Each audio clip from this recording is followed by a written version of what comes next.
is my own silhouette. I'm getting stronger, step by step. The clock is ticking, but there's no time for regrets. I've been flying from town to town, from London to Taiwan. I've been all around the globe, trying to protect your soul. We are heroes tonight. We will fly above the sky. We are heroes tonight. Yeah. We are heroes tonight. We will fly above the sky. We are heroes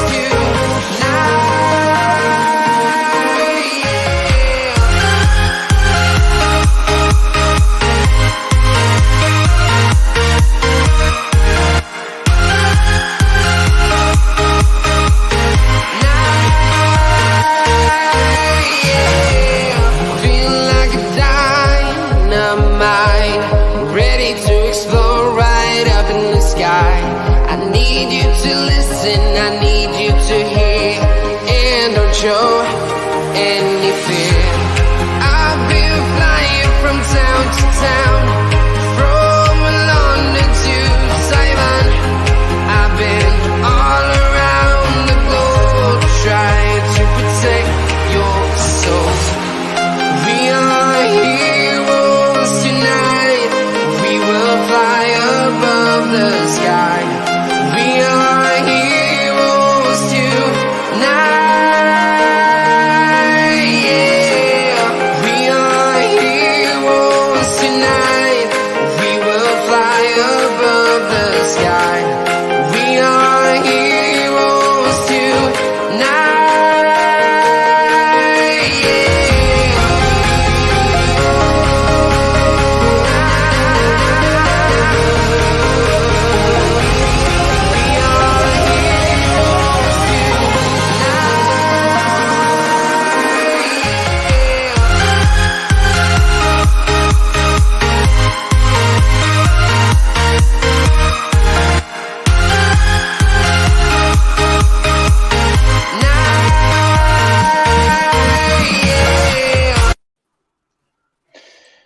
Wow, what an intro that was. Thank you, Josh, for those edits. Good evening, everybody. Good evening. Welcome back to the World of Football podcast, live on the Dugout Football channel.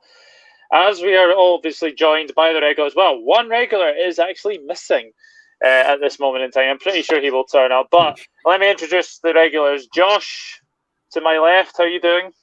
I'm not doing too bad. I've literally spent from 2 o'clock till now editing all of these videos, so hopefully everyone enjoys them. But I'm also here for some football talk, and we'll have to see Connor's ugly face again. It was a good few peaceful weeks. To my right is Nathan Morgan. How you doing, Nathan? Thanks very much for having me on once again, Doug. Really appreciate it. Hopefully Cardiff will sign a centre-back. And yeah, let's bring it on, guys. Welcome into everyone who's just joining us. And we've got a new guest as well. We've got Josh from the back post. How you doing? Hi, yeah, I'm great. Cheers for asking me on. I have to say I'm so confused at what that intro was. So very lost. But we'll roll with it and we'll go. I just looked up quickly and Trump was dancing, and I thought I'd gone to a different podcast. But it's all good. That's the joys of our podcast. Absolutely. And making his return to the podcast is my very, very good friend, Connor Niblett from the Kop Council. Welcome back to the podcast. You have been missed, my friend. How are you doing? Not by a certain Josh. Like, that's fair enough. Like, but no, thanks for having us on again. And to be fair, Nathan, I know how you feel about centre-backs. I think centre-backs has been the talk of the day, which we'll probably get onto. But yeah, it will come up a lot. But yeah, looking forward to the podcast. Absolutely. Well, as people will know, it is obviously transfer deadline day. So obviously we will keep you updated with like everything that has actually gone on. But obviously I suppose the place where we can obviously start is Liverpool. It is looking like we are going to get 2 centre-backs in this window. Connor, I mean, to go from obviously no centre-backs to 2 in the space of a day, how are you feeling about that? Is happy the right word? From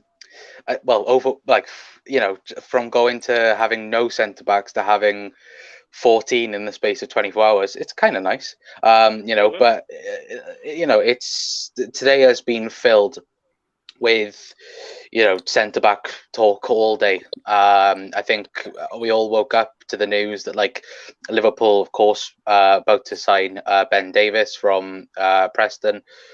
And then it was the rumours then that, we've got about a short list of 20 people, to sign.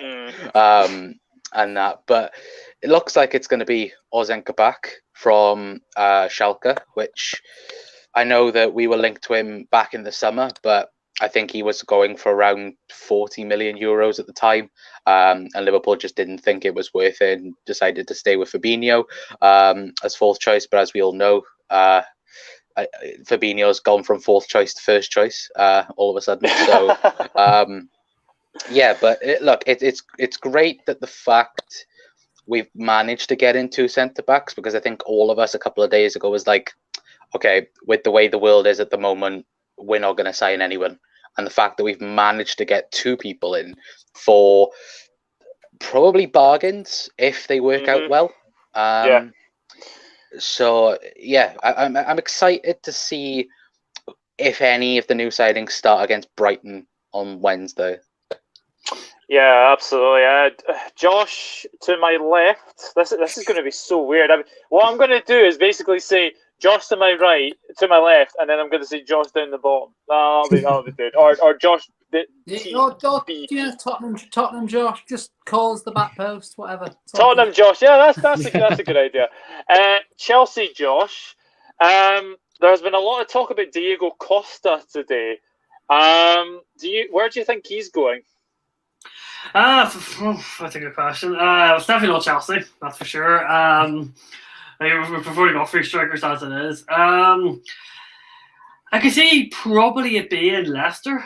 Obviously, Jimmy Vardy's out injured. We don't know for how long he's out for. Kiwi Nacho was left on the bench yesterday. They played. I think it was Perez up front. So I could see maybe see it being Diego Costa, because Leicester really, really lacked a striker yesterday. So against Leeds, it could be that. I can't see who else it would be. Liverpool don't need I don't Spurs potentially, but I don't think Harry Kane's out for that long, so I don't see him. Can't see it being Spurs. It's just everywhere points Leicester, but I'll be intrigued to know hopefully before midnight, obviously who it'll be. But obviously he's a free agent, so they can sign him realistically anytime. Yeah, absolutely. Tottenham Josh, are you expecting any ins or outs at Spurs? Just outs. We've said goodbye to Gedson Fernandez. There's no point signing anyone anyway. If we bought a striker, he would just sit next to Vinicius on the bench. There's no point. It's fine. Unless there's some sort of cure for every player that's died, and Liverpool could do the same. I'm not interested. But no, I think, there's a lot of players that will stay. Lamella will never leave the club. Lucas Moura will never leave the club. It's fine. It's fine. This is Tottenham now. The players you see will stay. Yeah, and Nathan, I honestly cannot believe Cardiff have let Robert Glatzel go on loan to Mainz. I mean, you and your dad must be tearing your hair out right now. Oh, don't. Ever since I saw the reports coming out this morning, I was absolutely furious with it. Honestly, Max Watters is already injured, who has obviously just come in and has only played 1 game for the club from Crawley Town. Kiefer Moore's been in and out with injury as well. So honestly, yes, we do have Mark Harris, but who are we going to play if he gets injured, for example? I mean, of all players, we could be bringing in Jordan Rhodes. I mean, come on. He's been around for years now. We want to go forward as a football club, not just stay in that lower half of the championship, mid-table, you could say mediocrity, possibly heading for relegation, but we need to up our game. I mean, under Neil Harris, we had a really good recruitment drive, but now, what on earth is going on? Seriously, I mean, Johnny Williams is set to sign by tonight as well, but we need a centre back. We should be full on going to get it, but I have heard absolutely no reports about us getting a centre back already today. I mean, I wouldn't trust Aidan Flint running my belt for his performance last week and for the last 2 matches. It is unbelievable. Yeah, absolutely. Connor, this is a very interesting question. If we get both defenders that both turn out to be good, will Gomez, etc., have to move on with their injury problems? I wouldn't say Gomez as such, Jigster. I would probably say Matip. Would you agree, Connor? Yeah, I don't think Gomez is going anywhere anytime soon.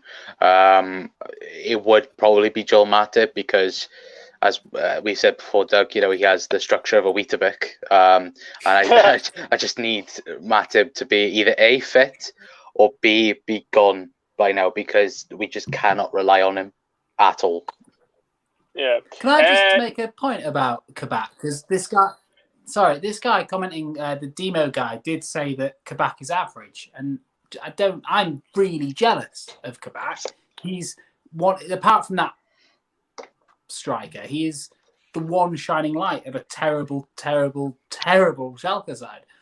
He's fantastic, and yet he will go from a poor Schalke side to one of the greatest managers in the world, who will probably make him better. Yeah, personally, I think this is going to be the start of the apocalypse from Schalke. I mean, it's happened already. Rabbi Matondo, one of the most hyped youngsters you could say in Europe from a Wales perspective anyway, that is, and then he ends up at a pub side, doesn't he? So he could be going on for better than that, but really Stoke, I mean, that just goes to show how bad things are at Schalke. Yes, I believe they are riddled with all this debt and everything, but hopefully their players will get really good homes because there is some quality players there, including what's his name, Kabak. I think he's such an underrated centre back. He should be mid to upper Bundesliga minimum, and even if you take him on a loan deal at Liverpool, I think that'd be great because technically all you need is just a few defenders to hibernate until the likes of Van Dijk or Gomez come back. So I think it's a good one. Anyway, right, Reece, how's it going? I've got to say. Yes, the Venom is in. The Venom is in. How are you doing? Hero. Lethal Venom that's been up for 34 hours straight. Something like that. Wow. I'm exhausted. Right. Well, I'm amazed you're actually here. I thought you might have been asleep. That's good going though. 34 hours without sleep. Wow. I just couldn't get to sleep. Busy. But I'm fine. I'm fine actually. So sorry I'm a wee bit late. I have been busy. I actually finished work 3 hours ago. I just didn't realise what time it was. That's all right. No, not a problem. We're obviously just talking about transfer deadline day. Nothing really happening at Manchester United apart from Mengi. Is that right? To Derby. That's right. Aye. It's just going to be loan deals for Man United players going out. There's not going to be anyone coming in at all. I think we're realistically just going with the squad as it is, and there's no point bringing anybody in when there's realistically no one to bring in. So I kind of see the logic behind it. So. Yeah. Here's a good question. Liz Golden, who are your winners and losers of deadline day? Right, Chelsea, Josh, I'll ask you first for that one. Probably Liverpool. They've solved the problems they need. They need centre backs to get back on track. There's nothing else in my head. If you want to really say Arsenal for getting rid of Deadwood, potentially getting rid of Socrates, Mustafa, Yarzo, you could say them potentially, but I think Liverpool, they want to be in the title race. They need centre backs to be in the title race, so for me it's Liverpool. Losers? Probably Chelsea. Really? I think so. We have one of the biggest issues under Frank Lampard was the squad is too big. You've got 3 left backs, 5 centre backs, 3 good enough goalkeepers to play. You've got midfielders who are like you go to Jorginho when you can play Billy Gilmore. You've got 3 strikers, and you don't really have much wingers. So I think Chelsea should have done more. I'd say Everton are losers. They're badly needing a striker. Badly needing a striker, especially with Cenk Tosun going out on loan to Turkish club that doesn't get off the top of my head that I can't think. Bernard is staying, I believe, as well. There's a couple of players that have gone out on loan as well. But I think it's between Fulham and Everton for Josh King. I mean, Nathan, Josh King, does that really give the Everton fans a little bit of optimism or not really? No, I just reckon it's just going backwards for them again. I mean, they were in the summer looking at the James Rodriguez's. You had the Allens in there as well, and then they go for Josh King. That says it all, really, at the end of the day. Especially with the amount of money they've been spending recently. They could have even just gone for a loan deal off the likes of Real Madrid or Barcelona, go for someone, I remember, like a Jared Deulofeu a few years ago. But they don't seem to be doing it. I think they've lost as well. But other teams that have won... I'll just be 2 seconds. No worries, Reece. Liverpool are definitely up there for a winner for me. I'd also like to say, and it pains me to say this, but Swansea, they have gone in for another attacking player from the USA, getting loads of good players in, especially in this window, which is just a shame for me. They've been wheeling and dealing and getting these deals in, and look at us, honestly. Losers, I would say us in a way, but I'm not going to be biased here, but apart from that, it's got to be Fulham or Everton, or even Schalke, actually. They're just going to plummet even more in the Bundesliga. Totally agree. Connor, who's the winners and losers of deadline day, do you think? Winners, I think it's probably us for just getting centre-backs in. I don't want to sound too biased, but I think we have won transfer deadline day if you can win it anyway. And losers, I don't. Yeah, Schalke maybe. I might agree with Josh in saying Chelsea because there is so much dead wood there already. But apart from that, I don't think anyone's had a dreadful window like that I can think of. But like I think everyone has either not got rid of their dead wood or just not been able to make their signings. To be fair. Yeah, definitely. We'll answer that very, very shortly, Reece. We will answer that very, very shortly. I've just seen a question here. Where was it? Perrick Cahill. Liverpool have eyes on Bernard. No, we don't. Next. My wife has been the losers today. Charmin. Wow. I'm not even going to even comprehend the reason behind that response. No. Breaking news: Arsenal midfielder Joe Willock has completed his loan move to Newcastle United, but the Magpies have failed in their attempts to prize Hamza Chowdhury from Leicester City. Would we say Newcastle are losers? Yeah, because they need a player like Chowdhury. They need a defensive midfielder. Yes. They don't need Willock. Frankly, what's Willock ever done in the Premier League? Not a clue. Exactly. Tottenham, Josh, who's the winners and losers of deadline day, do you think?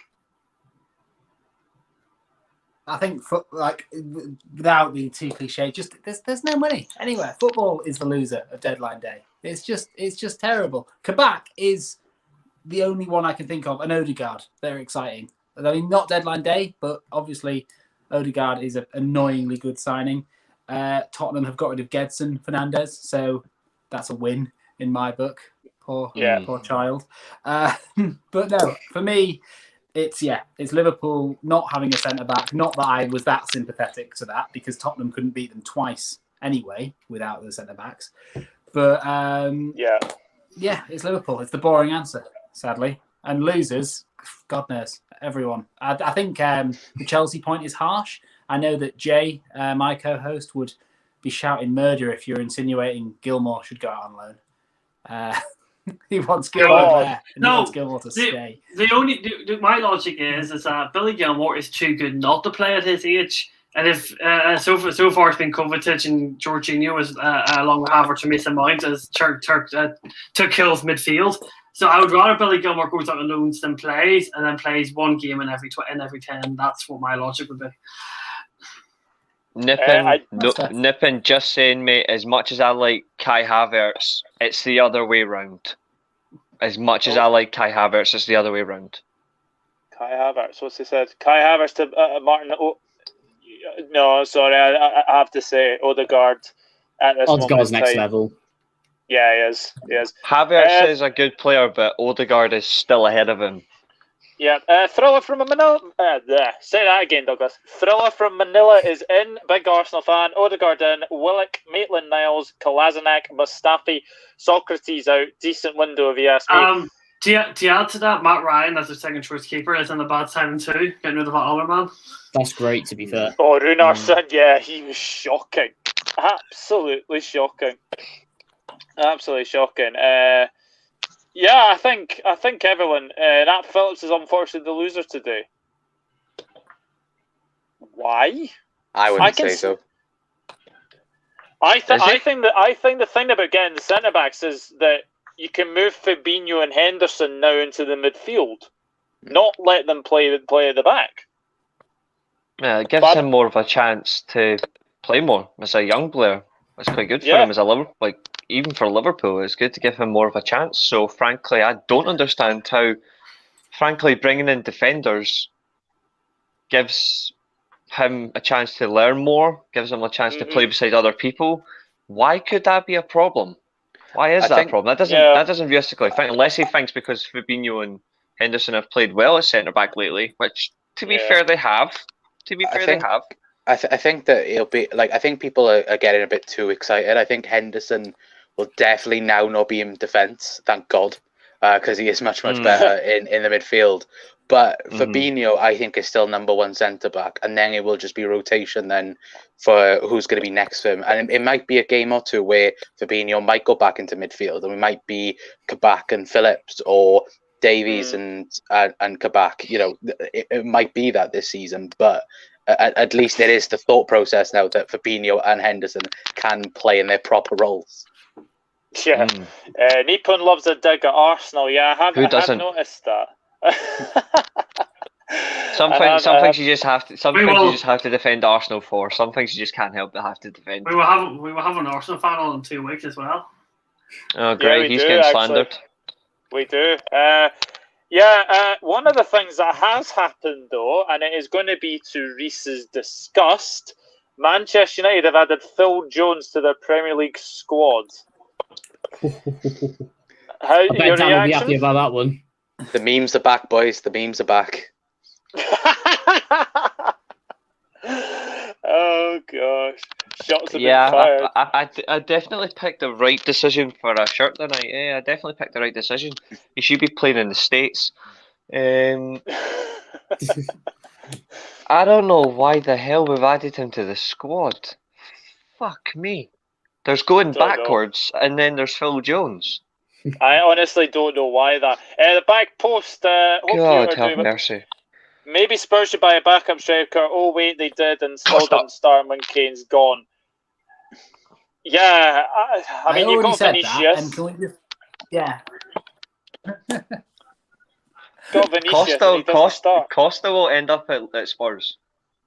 Vinicius, despite the memes of him scoring against Marine and celebrating, he's a good striker. Can I just also clarify that that's not me with the questions? That's Jay. That's not me sneakily typing questions down there. The legend that's Phil Jones, the Seamus Moore. When is Jones going to play though? Good question. Good question. I think when Lindelof's legs go, which is another 40 years from now. Whenever I see the image of Phil Jones lining up to take a corner, Josh is gone. Take a corner, arms raised and everything, and my pet cat to Phil Jones. Yeah, that's got a fair point. Phil Jones isn't good enough to play on my old high school team, let alone the MLS. I reckon he'd be good for the MLS. It's not there yet. Question for Reece: will Diallo be a first-team player for you, or will he play mostly for the under-23s? That's a good question.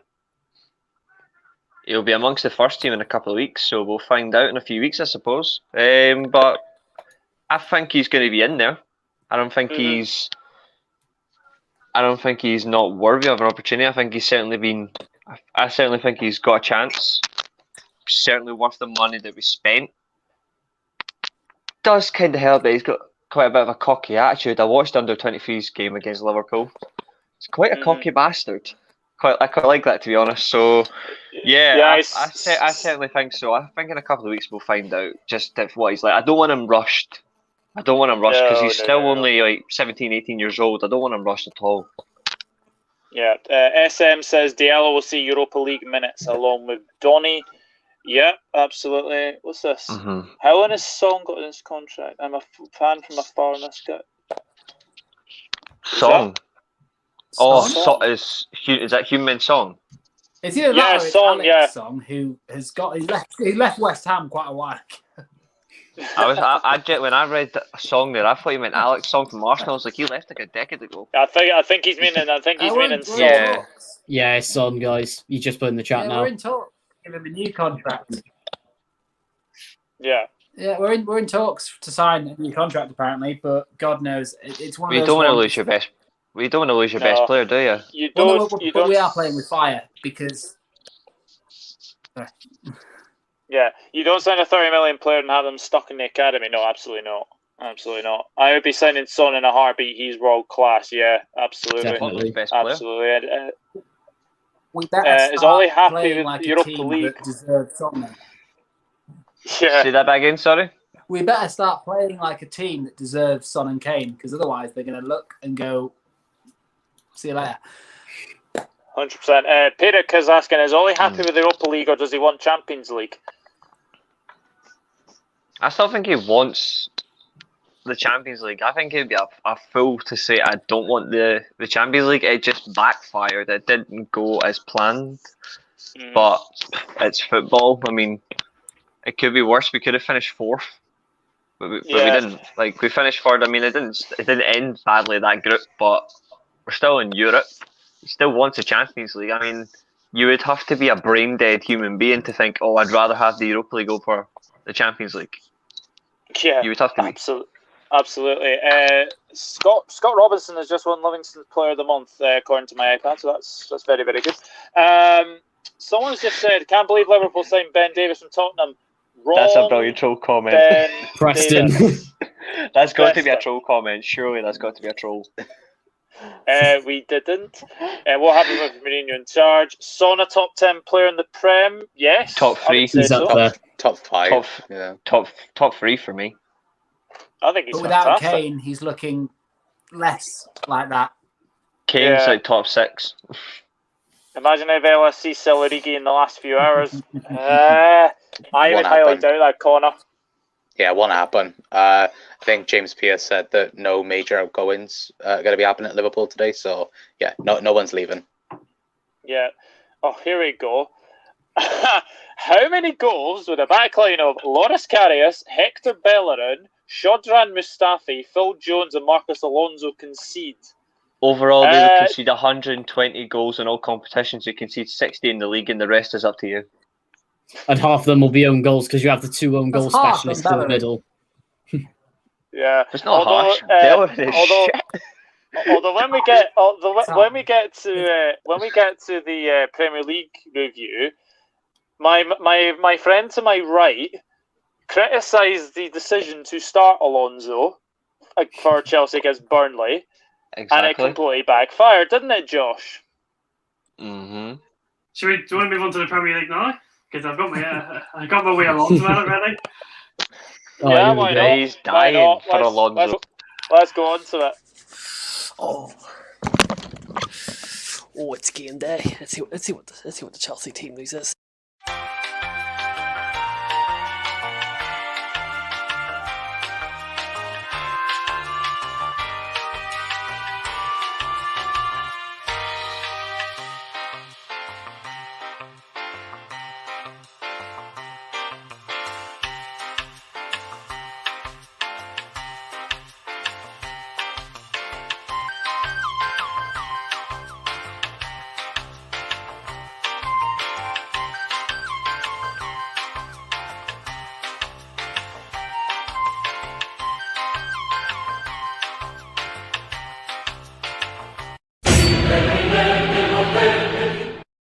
Mendy, Azpilicueta, Rudiger, Thiago Silva, Hudson-Odoi, Kovacic, Jorginho, Mount, Werner, Abraham.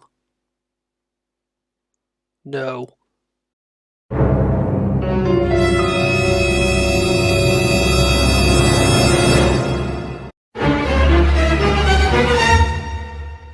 Alonso, you can! A few moments later. Pulisic, here's Marcus Alonso. Oh, yes! Yes! Marcus Alonso. I told you he was the best left back in the league. I told you. I see. If you say hate to him, then he'll just score a goal and get good.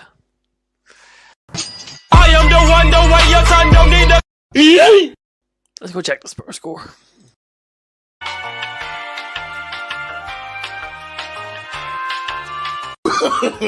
No.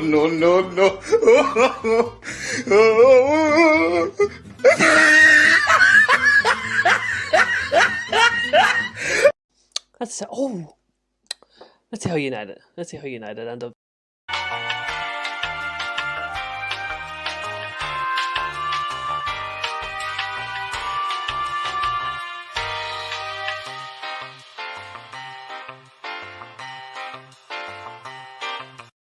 Surprise, motherfucker.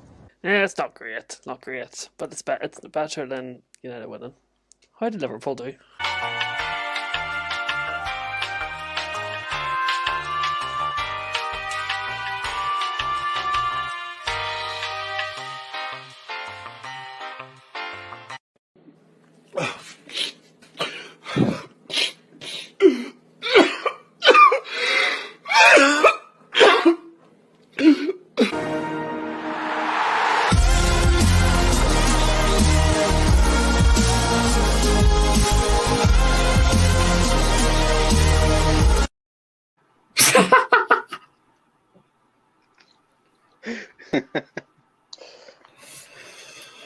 Oh dear. Okay.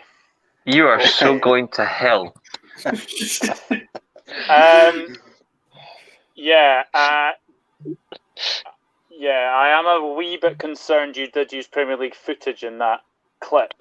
It's not copyrighted. I already checked. Right. I'm just more That's fine concerned then. it's a bloody goal of Alonso scoring. Oh, I'm just glad honestly, there was no Trump. that was probably the biggest shock at that moment as well. Chanel, imagine people joining that moment. Yeah, I know. I think BBL did, to be fair. What is going on? Yeah.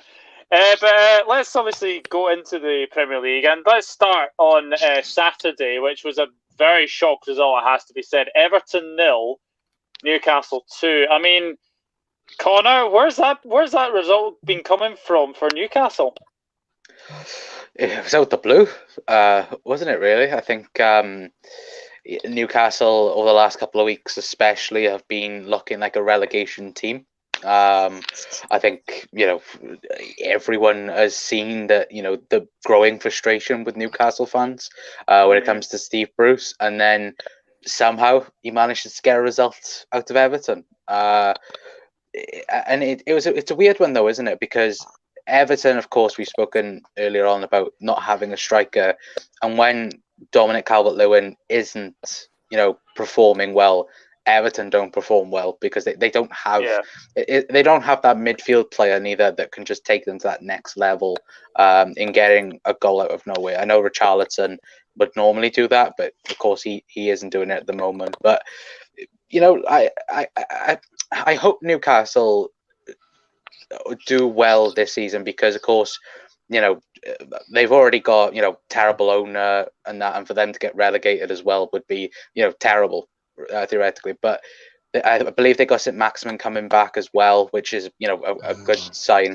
as well. So maybe that's maybe the kickstart that Newcastle needed, maybe to go on a little bit of a run. But yeah, a bit of a shock result in my opinion. Reece, do you think that was the job that saved Steve Bruce's job? Oh yeah, I think that's him assured. Frankly, I didn't see the whole point of him getting relegated in the first place. Like, not relegated, sacked in the first place. To be honest, I mean, they are in around where they're expected to be. They're not exactly a good. Yeah, they're not exactly a good side. So what's the point in sacking them in the first place? Like, you'd be shooting yourself in the foot. I mean, they were fortunate to get a manager like Rafa Benitez, who was underachieving. He could have done a lot more. Like, it just says it all, really. Like, I think Newcastle are just not the team that I think many of us remember from the early years of the Premier League to the mid 2000s when they were an absolute force. Now they're just an embarrassment to watch. Yeah, Tottenham. Josh has something to say about Newcastle. That's not what Newcastle want. Newcastle fans, every Newcastle fan, know that they're not the top 6, top 7 contender that deserves to be there. They just don't want Steve Bruce playing Joe Linton on the wing and not making any chances, despite they just. He should be playing. He shouldn't be there in the first place. Why? No. He isn't that good.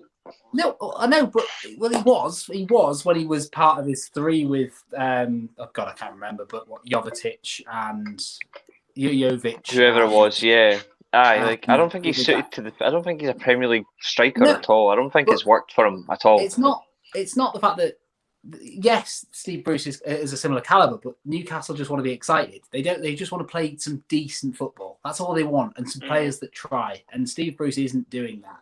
Like that's all it is. It's not pushing up the table. It's just playing like not turgid dog shit. Chelsea, Josh. Newcastle done the double over Carlo Ancelotti this season. The thing is, though, in that game there, when they bet them at Goodison Park, they actually played Everton off the park with actual good football. They pressed, they kept on the ground. They actually played Ancelotti in his own game. Everton, I thought Everton were very complacent. Everton just didn't have the same spark about them. They're very, very inconsistent defensively. Again, like extremely vulnerable. I think out of any team, I probably needed a centre back. It probably would have been Everton. I'm surprised that they weren't even linked to one in January. Angelo must be spoken something if he thinks he was a centre backs are going to get him anywhere in the league. But yeah, absolutely. It's a very, very strange disappointments of the season. Yeah, it's a very, very strange result for sure. Nathan, I don't think anyone apart from Reece actually predicted Newcastle to win at Everton. Yeah, it has shocked me because Newcastle just haven't been playing good football recently. They've been run out of the park. I think they're even playing worse than Sheffield United at the moment. They're conceding so many goals so far. And the thing is, I just don't think Everton turned up in that one. No. Ancelotti went in thinking that they could get at least a result out from it. It didn't happen, and they need to now regroup. May I also add that Preston have said that Ben Davies has officially signed for Liverpool this second as well, according to Sky. I was just about to say that. Yeah, they've confirmed it, but Liverpool haven't yet. Liverpool haven't. I wonder if Liverpool are doing a double announcement. Yeah, I think Kabak is on his way to Merseyside by now. So, Newcastle getting a very good 2-0 win away at Everton. Here's a question I'm going to ask the chat: is anyone worried for Wolves? One win in 9 games for Wolves. 1-0 defeat to Crystal Palace, and Eze got the winning goal. Nathan, are you a bit worried about Wolves? Yeah, I've been saying this for ages, even years, in fact. Nuno Santo, stubborn as anything, he does not have a plan B, that man. It's always the same football week in, week out. If things don't work for him, they continue to play the same. The going to the back four has not worked this season as he's tried to sort it out, but I don't know, ever since they've lost Doherty to Spurs, of course, and losing Connor Cody would just put the final nail in the coffin. They are losing Jimenez, however, but it's just him not changing tactics, I think, with what their downfall is. Maybe they should get new leadership, but either that or just change the tactics, I reckon. Reece, are you worried for Wolves? I have to agree with Nathan. I think so. I mean, he mentioned losing. He mentioned Cody. It's a big one. I think the biggest loss is definitely Jimenez. I think definitely losing Doherty as well. His influence on the right-hand side is gone as well. Like, he was certainly doing well for Adama Traore. I mean, Traore isn't much of a goal scorer. He isn't an effective winger. He's just a powerful pace merchant. He's just a powerful brute of a human being. He doesn't score or nothing. So it's the strength that allows Doherty to get through and cause an issue. I certainly think the fact that they lose it, I think losing Diogo Jota is a big loss as well. I think that's a massive loss. Like, they've not got any goal threat from there. I like Pedro Neto, but he hasn't particularly scored enough goals. Podence hasn't scored enough. And Jimenez, even at 29, he's still a fantastic striker. And the fact that he went down because the head injury, significant loss of a goal scorer. Wolves are like Tottenham in the sense of hold on, let me get to my point. Like, Wolves are like with Jimenez in the squad, they're absolutely phenomenal. Like, they've got that goal scoring threat. Lose Jimenez, they're toothless. They've got nothing, and that's like the equivalent of Tottenham with no Kane and Son. Like, one player, big impact. One player, big impact, big club. 2 players out, has an effect. Like there's certain players that make your team better overall. That's what Jimenez is for Wolves. He's that lift. He's that lift. He gets you goals. He brings the players in. You see it in Ruben Neves. Like even he's quite a consistent player, and he's not having much of a masterstroke lately. I mean, that says it all, really, just how far Wolves have fallen. They've got a few things to fix. I would say they are in a bit of a free fall, but changing tactics would do them good if Nuno could actually be bothered. Yeah. So are we all agreeing that Wolves won't go down? Yes. Yeah. They won't go down. They're too good for that. The thing with Wolves, though, I think one thing. I don't think anyone has realised how bad Semedo is. He's so terrible. Well, me and Connor will know about Semedo. Me and Connor will know about Semedo because he was absolutely awful for Barcelona at Anfield. Like I've never seen a dodgier right back in my life than freaking Nelson Semedo. But I think with Wolves as well, though, I think it's harsh criticism a little bit with Adama Traore because he's being used in so many different spots for Wolves. Like the first 5, 6, 7, 8 games of the season, playing right wing back until Semedo come into the team. Then it was, then he was on the right wing, being used as striker, back to right wing back. Like if you remember the game against City, I think last season, where he played at striker and just completely took apart that City defense. That's not true what I said. Minutes. That's not true what I said. I said that he is a link. I didn't just say he was a goal threat. I said he was a link. So. But that's the thing though. Like Adama Traore, he gets so much stick for not scoring, but then if you put him in the right position, he will score for you. So that's what Wolves I think have to do. Yeah, absolutely. Since Emin has been out, they've been poor. Playing Arsenal next, I think Arsenal will beat them. Yeah, unfortunately, I think they'll draw. I think they'll just defend for the life of themselves. To be honest.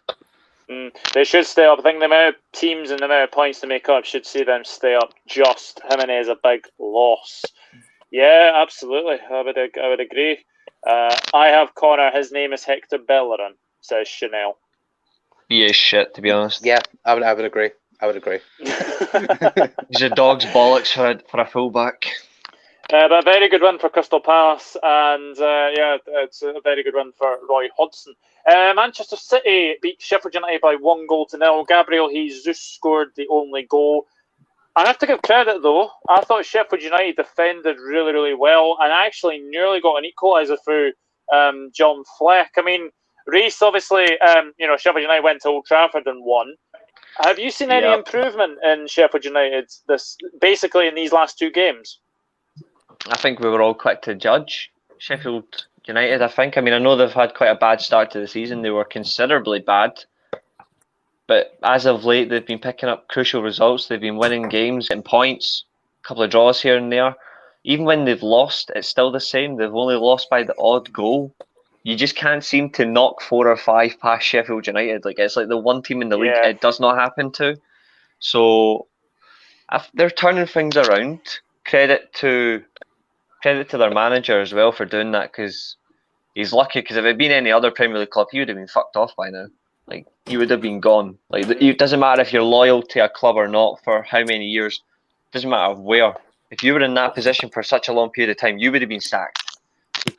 So credit to the manager for keeping his job. The fact that they only lost 1-0 to Man City as well. Yeah. On the back of a 2-1 win against Man United as well. That's actually not too bad for Sheffield United, because it could have been a lot worse if Man City had turned up. I don't think the thing is, I don't think Sheffield United would have expected to have gone to Old Trafford and won. And I think they would probably expected to go to the Etihad and lose. Nathan, have you seen any improvement in Sheffield United? Do you think they could be saved? Yeah, I think they've been there in and around there all season. They defend really well, as we know, even though they was a bit rocky at the start of the season because they were trying to try out new systems like Ethan Ampadu and stuff like that in there. But yeah, they're starting to show up at the back. The only reason that they're not grinding out these results, and I thought people were comparing them to Derby, which I think is just not true. They were getting ruined 6-0 every week. Sheffield United, it's only 1 or 2 that they're losing by. And the reason they just haven't been doing well this year is because there's no goals from anywhere. I mean, when you have Oliver Burke, whatever his name is, Oliver Burke, I think, and Ollie McBurney as well, there's just no hope for you scoring in the Premier League. They need something much better up there, even something in midfield maybe. Their defence is perfect in my eyes. I take it in most Prem clubs, but going forward, it's just not good enough, and that's why they're so low in the table and barely got any points. Yeah, as Seamus Moore says, I still think it's all too little too late for Sheffield United. The thing is, they're not losing by many, and they've got West Brom tomorrow, who, let's be honest, are leaking goals left, right, and centre as well. So I think they can be saved. I think if they can get a win tomorrow, get closer to West Brom, it makes it very, very interesting. And the teams above them will, start to look a little bit shaky. Connor, do you think it's too little too late for Chanel makes a good point as well. She makes a very good point. What's that? She mentioned Leicester. True. Oh, That's a very good point. That's a very good point. Yeah. So, Connor, can Sheffield United be saved, do you think? Yeah, I think they can. I think, like the other lads have said, I think people are being a bit too harsh to judge on them. To, like what Nathan said, to call them, another Derby County is very, very harsh. Derby County are a team that will be once in a lifetime, maybe, in terms of, end result in the Premier League. But look, at the end of the day, they still, I think the thing that's been the worst thing for Sheffield United this season is the fact that not having a crowd there. I think they are massively missing a crowd. Now, I think we all expected Sheffield to have a second season syndrome, by dropping off a little bit from, of course, the success from last season. But I don't think any of us did imagine, they would be down, bottom of the league, fighting for relegation at the start. But, they've still got, Ryan Brewster, I think, could still be good for them. I think he is still a young, good talent for them. How old is Ryan? I think he's only 21, 22. So, he does have plenty of years ahead of him. And it's the fact that, I think I said this to you, Doug, I think Sheffield, the other thing as well with Sheffield was, I don't rate Aaron Ramsdale at all. Yeah. He's the king of relegation. I said this to you, Doug, when they first signed him. He reminds me of Pickford, and everyone knows Pickford is terrible. So it is like that again. But yeah, I think if fans were in the stadium right here, right now, and they were in it for the season, I don't think Sheffield would be where they are right now. I reckon if there was fans in the stadiums, Sheffield United would never have bought Aaron Ramsdale. Yeah. I think there would have been a revolt inside the stadium, to be honest. It's probably one of the biggest downgrades in history, going from Dean Henderson, of course. He was pivotal in them getting into that position in the top half of the Prem, and going down to the levels of Aaron Ramsdale, relegation mediocrity, you could say. You probably couldn't even do it in the Championship. I would be fuming if I was a Sheffield United fan. Yes, he was hyped up a little bit from his time at Bournemouth, but it's still poor. The whole Henderson-Ramsdale equivalent is like having, say, Manuel Neuer in goals, right? And then you go and get what's the nicest comparison? Hadrian. Yeah, that's it. Yeah. Kappa.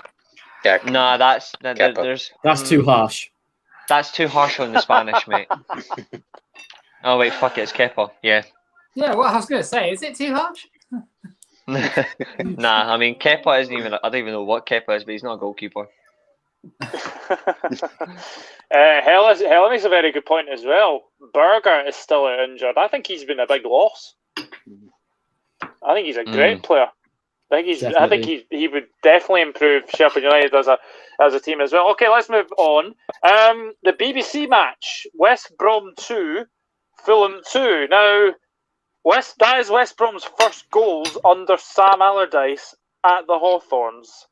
Because before then they had lost, I think, 3-0 to Villa, 5-0 to Leeds, 4-0 to Arsenal, and then 5-0 to City. So, yeah, Nathan, do you still fear for West Brom? They're relegated. I've said it all season, even with bringing in Sam Allardyce in. If you do not back the guy with the plays that he needs and he wants, you are doomed for failure. I mean, look at him, I believe, with Sunderland. Got the players he needed, got him into a good position. Who was he at last time? Everton. Yes, he was kind of backed, but he was ousted for his style of football. But you have got to back the guy if you want it to work. At the start of the season, I said they'd always struggle in attack because there wasn't really a goal threat there. Kenneth Zohore just can't do it in the Prem, quite frankly. Poor at Cardiff. And he couldn't really do it. Well, he could do it in the Championship, but it was very low goals. Charlie Austin was past it. And Pereira, he's a midfielder. You need an out-and-out goal scorer. But the thing is, when you go down into the defence, if that falls apart, then you are doomed for failure, probably bottom of the league. And that's what's happened with them. They won't sign anyone before the end of the day, so they're getting relegated. Yeah, what do we think about that Tottenham, Josh? West Brom going after Maitland-Niles, that's a good piece of business for them. Very good. To be fair, as soon as I stopped that, you finished asking me who the biggest loser was. I remember that the biggest loser is Maitland-Niles because he was pretty much nailed on to go to Fulham, Wolves, wasn't he? And for Arsenal to say no, we're not strengthening a direct rival. Get yourself to West Brom. That is a sucker punch for the poor kid. But yeah, it's a great signing for West Brom. It's a terrible, terrible move for Maitland-Niles. This is a good point because Big Sam has never been relegated as a manager. I don't think. I think Big Sam will resign rather than have his name associated with relegation. I think that's good. That's a cracking point. That I don't think he's ever been relegated as a manager. They could do a Nigel Pearson on him and sack him 2 games before the season. I mean, they are greedy owners at West Brom. They didn't back Slaven Bilic in the summer. They were just too impatient with him when maybe I would have said keep him on for a bit because he did a great job there last season with the crop of players that he had. I mean, he's using 2 Cardiff rejects in that team who couldn't really do it in the well, Shea Ajayi never played for us, so. But yeah, West Brom have a really good player in Conor Gallagher from us. He's a really good attacking midfielder. I don't think it's kind of sucks. He's got Mason Mount and Kai Havertz ahead of him, so I think we'll sell him. But he's got the talent to go somewhere in the future anyway. Yeah, I think so. But if as a Fulham perspective though, they should have had that game out of sight by the first half, shouldn't they, Connor? Yeah, I think that's been a running theme with Fulham. They've looked good in games and then they should have won, but they've actually drawn a few and then lost a couple.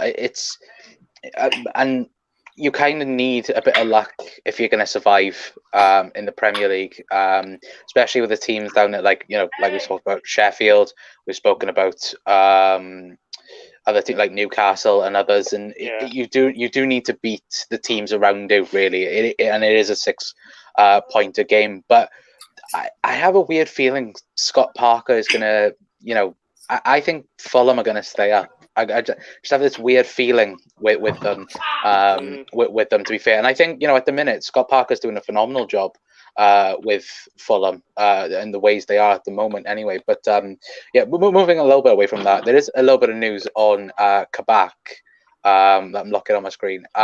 Newcastle had agreed a deal to sign Kabak today.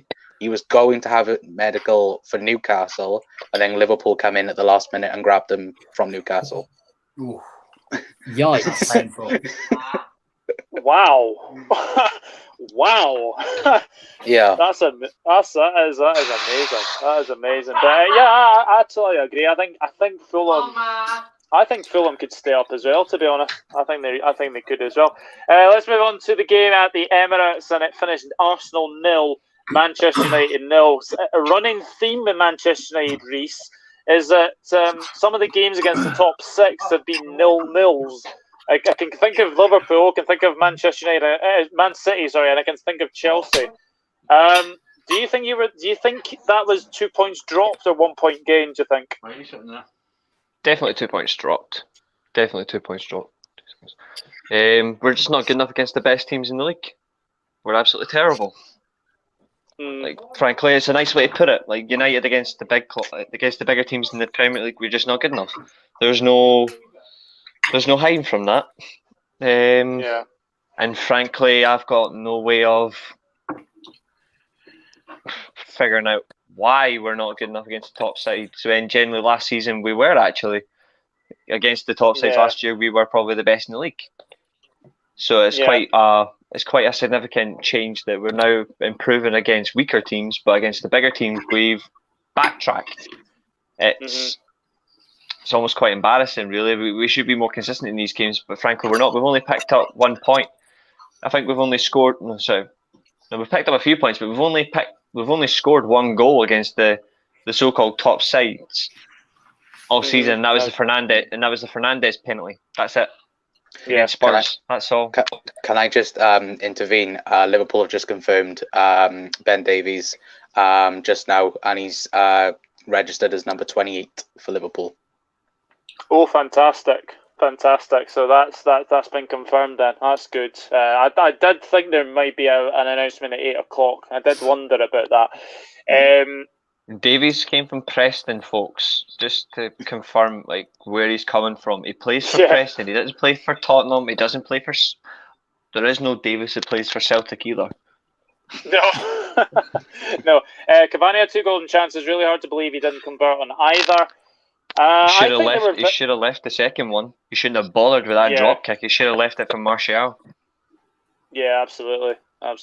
Seems to be a trend with Ollie going defensive against the big teams, says Seamus. Ricky, what is this thriller? Sign as many Davises as possible. Yeah, I did actually see that. Nathan, bit of a snooze fest, wasn't it? Yeah, it was. To be honest, I didn't watch it because I was actually doing something at the time, but you could call it. I thought it was going to be a stalemate anyway, but it's where Man United, they do have these bounces. It's just this trend on Ole Gunnar Solskjaer, just waves of form that I find. He's done it at Cardiff, even though there was only 1 wave and then it was just losses. But he's doing it at Man United as well.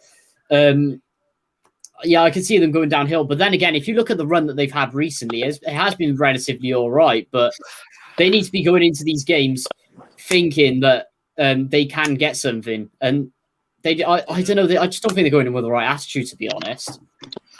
Yeah, I mean, obviously, Tottenham, Josh would have wanted, obviously, Arsenal to lose that. Obviously, being a Spurs fan, what did you make of that game? It was all, like Nathan said, it was always going to happen. United couldn't afford to lose again straight after Sheffield, and Arsenal have picked up enough momentum, I think, to be now actually as of 3 points behind us, I think now. So, when Arsenal are on the up, sadly, and United needed to shut up shop and be careful, it was the result that was always going to happen. But I do agree that United probably should have nicked it. Yeah, absolutely. Yeah, I think it was one of those games that either team could have nicked it. Obviously, Lacazette off the bar, Pepe just wide. But you look at United's chances, Fernandes, and then obviously, Cavani as well. Yeah, a bit of a controversial affair at St Mary's. Southampton 0, Aston Villa 1. Ross Barkley scored the winner, but this is not all about this game. It is about the 2 decisions that didn't go Southampton's way. One was a handball by Matty Cash. Now, that was a definite penalty for me. And then, if anyone has seen the VAR decision, it is an absolute joke of a decision. I mean, obviously, me and Connor will remember the Firmino one against Aston Villa last season when he was adjudged to be offside by his armpit. This time, Danny Ings is adjudged to be offside by basically the slightest margin of Matty Cash's bottom. So this is the thing, clear and obvious mistakes. This is what VAR was brought in for. But Connor, tell me about that decision. Yet again, another conversation about VAR. But no, it's not VAR that's the problem. It's the people that use them. Again, yes. I'll say that until the day is done. And the thing is, though, I personally next season would love the Premier League to use the daylight rule, like the Champions League uses, and not the pathetic lines that we have, because they're not consistent. Let's just say this: they're not consistent. And I think, again, Aston Villa got lucky with VAR yet again, because, like you said, should have been a penalty, should have been a goal for Danny Ings. And Southampton can leave a bit frustrated after that game, because I think they definitely deserved a goal throughout that game, but they were a bit unfortunate. But these things won't get. We'll probably be here this time next year talking about probably the exact same thing when it comes to VAR, unless something is changed with the referees first before the technology. Then I think we'll still be talking about this in a year's time. Yeah, Nathan, I can imagine you and your Tottenham, Josh. Sorry. I'm going to have to shoot off very quickly, which is a massive shame before we actually talk about Tottenham, for me, I'm sure, not hearing about how shit we are. So I'm very sorry, but I do have one slight off-script question just before I go. Sure. Did you guys at all discuss the blatant handling outside the box that Alisson did against Tottenham, or like the rest of the world? Did you skip over that when the through ball was played over to Son and Alisson just saved it outside the penalty area? Or again, are you like the rest of the world? Anything does by Liverpool is apparently muted on this conversation. Not that I agree with. No. I'll send you a picture after if you want. I don't know about that, Reece. Maybe Bruno Fernandes stamping on someone's ankle. Oh, we're going to get to this now. Are we really going to get to this now? I mean, considering the fact you employed the striker that wants to get the Golden Globes for diving in Mo Salah. Right, that's me throwing the grenade in. I'm very sorry I can't talk about how shit Tottenham are. I'll save it for another time. But thanks for having me. He's lit the fuse. Thank you for coming on. Thank you for coming on, and we'll definitely collab again. Thank you. Right, cheers. Thank you very much. See you later, dude. Pleasure. See you later. I mean, looking at the obvious decision. I've lost my thought of track there, but yeah, the VAR decision. Nathan, I'd imagine you and your dad will be discussing about this in your predictions video. Yes, we did last night. I thought it was. I imagine. Actually, I can't even remember because that was at 1 a.m. last night. But yeah, shocking, quite frankly. As like Connor said, it's the people who's running VAR. Because of what happened to us in the Premier League week in, week out, I'm going to defend it for the rest of my life as well. It's who runs it, quite frankly. Is there just Aston Villa fans there? It's just crazy. Still lost for words over it. It just says all just how bad officials are. I mean, it was just as bad in the Arsenal Man United game when, frankly, it should have been a foul on De Gea, and they should have played to the whistle with the Martial goal, which would have been given. Yeah, definitely. Go on. Yeah, Josh. What? At least I can now say Josh, just rather than Chelsea. Josh, what did you make of that decision? The handball decision. No, the terrible one. Basically the Danny Ings disallowed goal. VAR should not be used for minimal decisions. You don't have the technology, you don't have the camera angles, you don't have anything to tell if he is literally offside. If he is offside with his shoulder, then fair enough, it is offside because that's what the law is. But that's not how VAR should be used. VAR should be used for I know in the NFL they have the booth, and even if the decision is wrong, unless it is clear and obvious, they will not overturn it no matter what. So as simple as that. That's what VAR should be used for decisions that idiotic referees do not see, which will happen. But stuff like that, it's just no. How is a linesman ever going to see that? Just scrap VAR and just use goal line technology. That's all we need. We don't. The referee should have the final word every time on the pitch. It should be the referee and the linesman, the third officials. It should not be a machine that's operated from fuck knows how far away, Stanley Park.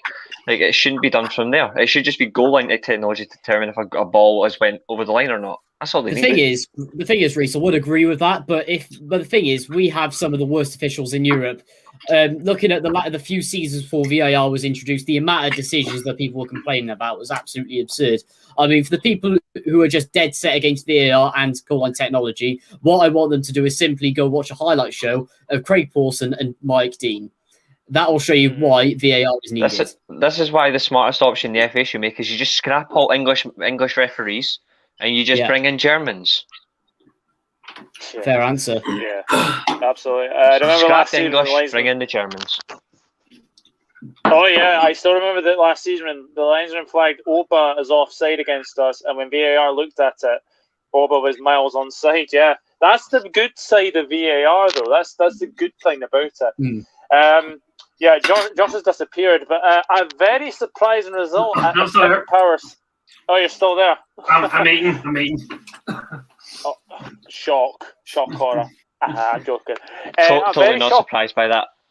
A very shocking result at the King Power Stadium. Leeds United winning by 3-1 against Leicester. Connor, you a wee bit worried for Leicester now? Are they going to start their wee usual that they basically go on a wee run where they just can't win and then to save themselves? Well, it's when the likes of Vardy and Ndidi get injured, they always go on a bit of a downslope, really. I know that our good friend Anthony, as you know, all day on Twitter, I've seen he's been begging Leicester to sign a striker, which could be Diego Costa. But look, Leicester without Vardy, without Ndidi, they do look spineless and toothless because, quite frankly, Iheanacho's not good enough. And then, like Leicester, of course, they have phenomenal players. You know, Maddison, Pereira, those two in particular. You know, Peter Schmeichel, or Kasper Schmeichel. Sorry. You know, he saved Leicester in this game by a huge 100%. Amount. Yeah, and 100%. It's you know, and fair play to Leeds, mind, in this game, because they from minute one look to be on it from the get-go. I think probably maybe the first 10 minutes, maybe Leicester was a bit better than Leeds, but then apart from that, they just completely destroyed Leicester from start to finish. Yeah. Someone made a very good point. I can't stand dirty Leeds, but they are so enjoyable to watch. Now, here's a wee stat for you all. Here's a wee stat for you all. Leeds United have scored 35 goals in the Premier League this season. They have conceded 36. So they're very good going forward, and shite very at the back. weaky at the back. Yeah, exactly. It happens a lot when teams get promoted to the Premier League, though, because in the Championship, if you have good going forward, you don't need a defence. I mean, you could play a bunch of bins in defence in the Championship, and if you have good strikers, then you'll still score. I mean, Salah, Mane, Firmino, you could just have the rest of the team as children, and they still win. Quite frankly, you don't exactly need to defend in that league as much, but in the Premier League, it's a whole different story. Leeds have been found out in that way. As I say, they always start out flying, and they are starting to fly again, but they need something at the back. I've been saying it since January. They still haven't gone for any defenders. That could show Bielsa's stubbornness, but they need it. They really do need it, and they need to put the emphasis on getting that defence right as well. 100%. But yeah, Leicester City, a very, very surprising defeat as well. It's a pity that Tottenham Josh isn't here, because they were going to this game next. Brighton 1, Tottenham 0. That was Brighton's only second victory over Tottenham in the Premier League era. I mean, Trossard got the early goal, but what on earth has happened to Tottenham, Connor? I mean, 3 wins in 9 games recently. It's a shocking run. May I also add that was actually Brighton's first win at home this season as well. Yeah, and their last home win was 2020. Yeah. Wow. Well, that's the thing, though, isn't it? Like, I think that's the question. What has happened to Tottenham? Because it's only the last game against Liverpool where they've missed Harry Kane. So, you know, what has gone wrong for them? It is hard to say. I think, like I said to you, Doug, a couple of weeks ago, you know, Tottenham were looking like Premier League contenders. A month ago. Now they're looking like top 4 contenders, if that. They'll probably be fighting Chelsea 4th spot at this rate. But they are gonna. I can see Tottenham. We talked about Leicester going off a cliff. I could see Tottenham easily doing it because they have one amazing player in Son. If Son's not on it, then they don't really have anyone else. Gareth Bale isn't, stepping up to the mark. Vinicius isn't stepping up to the mark. And it could just go, downhill from now. But, Mourinho could just, go full on, park the bus and just go 1-0 wins every week. But, time will tell anyway with Tottenham. Yeah. I mean, I totally agree. I think Tottenham are going on a wee spiral that, I think Europa League will be very, very interesting for sure. I mean, Josh, Chelsea go there on Thursday. Are you confident getting a result there? Well, I'm going to talk about the Chelsea game to link in with that, if that's okay, because it just won't make sense to do it all at once. But Tuchel played probably an extremely attacking lineup in his first 2 games. He played an exposed back three. That's the 3 centre backs to deal with the counter attack. He played Hudson-Odoi at right wing back. Then he played 2 strikers or 2 number 10s. Different against Wolves and Brighton. But that if he goes and does that, Spurs, Mourinho will counter-attack. Mourinho will counter-attack the living hell out of us if we play that way against Spurs on Thursday night. So I don't know how Tuchel's going to set up. I don't know if he'll go forward, if he'll play defensive, but it's a must-win game for Chelsea. But I just fear if Tuchel plays the back three with Hudson-Odoi right wing back, I don't feel like we'll win the game. But if I'm being honest, I could just see this game being in a leach. We haven't been taking our chances. We've not been finishing very well. Spurs will sit deep. For me, it's in nil each or bundle Chelsea all over. Very interesting. Very interesting. I was going to come to the Chelsea game, actually. Let you talk about it. Chelsea 2, Burnley 0. A very good victory for Chelsea. Comfortable victory in the end, wasn't it? Yeah, it was. I was actually very surprised of how well we played. Some of the football we played was exceptional. Yes, Marcus Alonso was actually quite good.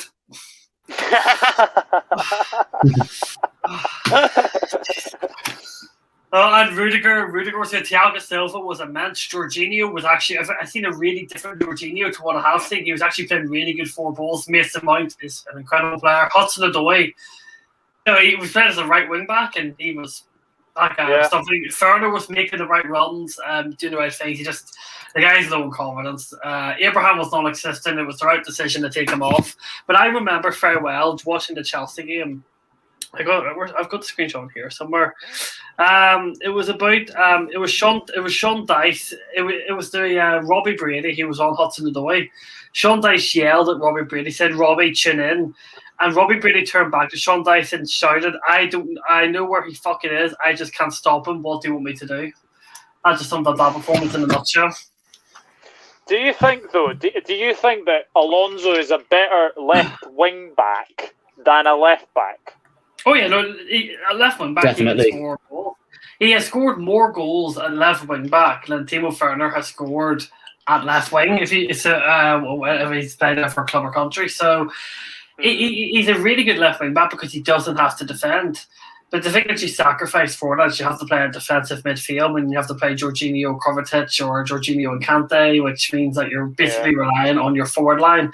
And you don't have a forward line. He scored a ton of goals. Pulisic has not scored very many. Further is low in confidence. For Abraham's hot and cold.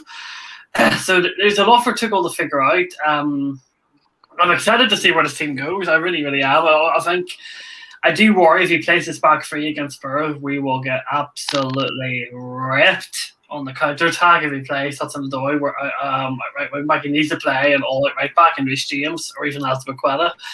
But things are going well. Obviously, we have tough games. We have Spurs, we have Southampton, we have United coming up. We've got Barnsley. I think Newcastle's also coming up, which is always a sketchy game. So it's so far the first 2 games have shown promising signs. But as I've learned under Solskjaer, as I did under Lampard, you really, really do take it game by game. Well, I suppose you've always got a chance when you've got Eric Dyer at the centre of your defence for Spurs, and to be fair, his defending against Liverpool was diabolical. Sorry, I'll get my quote right now. Connor is just looking at me, so I will move swiftly on. Can I answer Pete's question quickly? Yeah, sure. Pete, to answer your question, the Tuchel system was fluid. Against Wolves, he played a striker and 2 number 10s and Sake and Havertz. But then against Burnley, he played 2 strikers, which was Fernand and Abraham, and then Abraham came off for Pulisic up front. Obviously, Tuchel has worked with Pulisic at Dortmund. I don't know if he'll play left wing because we don't have an out and out right wing to play wingers. So I don't know where Pulisic will play, but I think you'll see Pulisic as a striker in a 2 with Ferner, probably more than you'll see him at the left wing under Tuchel. That's just seemingly what the reports say.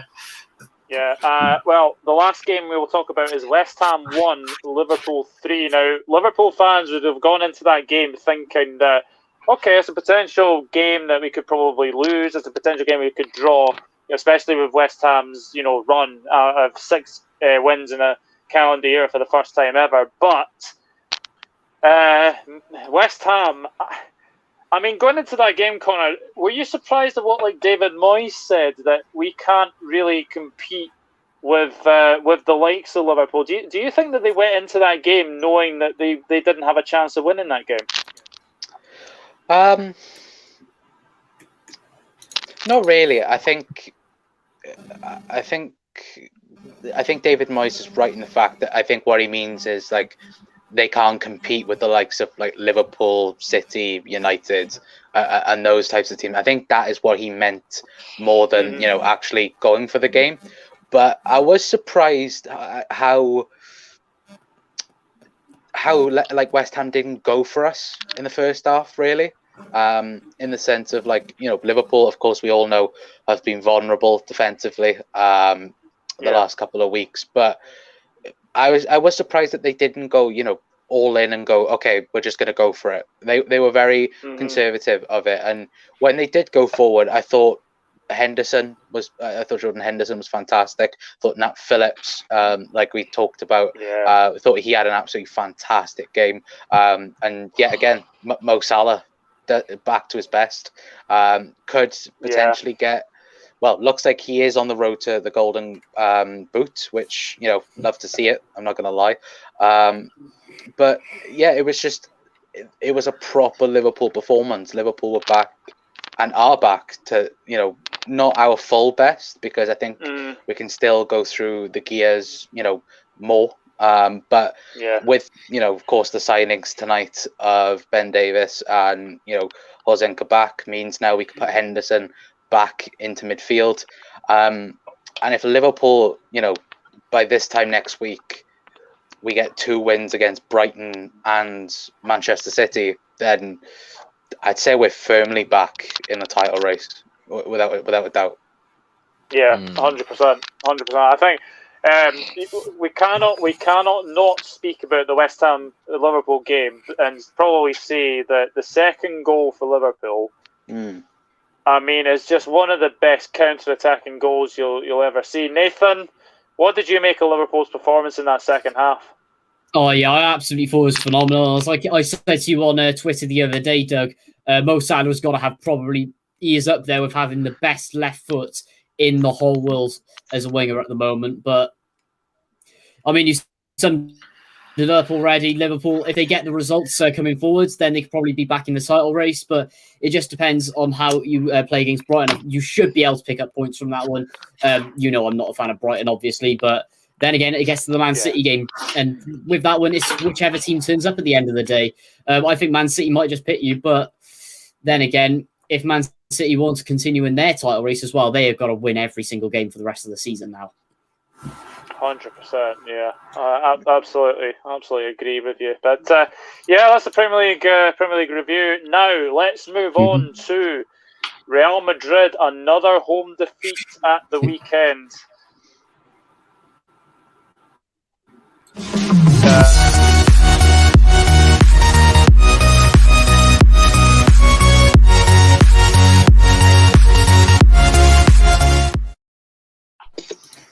a 2-1 defeat to Levante has left them 10 points off the top. I mean, Reece, would you say it's Atletico Madrid's title to lose now?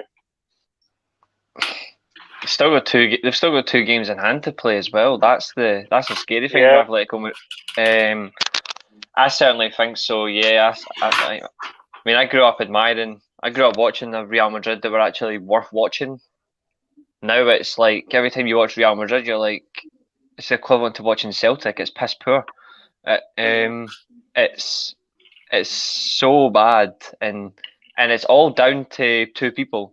It's all down to Florentino Perez, and it's down to Zinedine Zidane. One for the lack of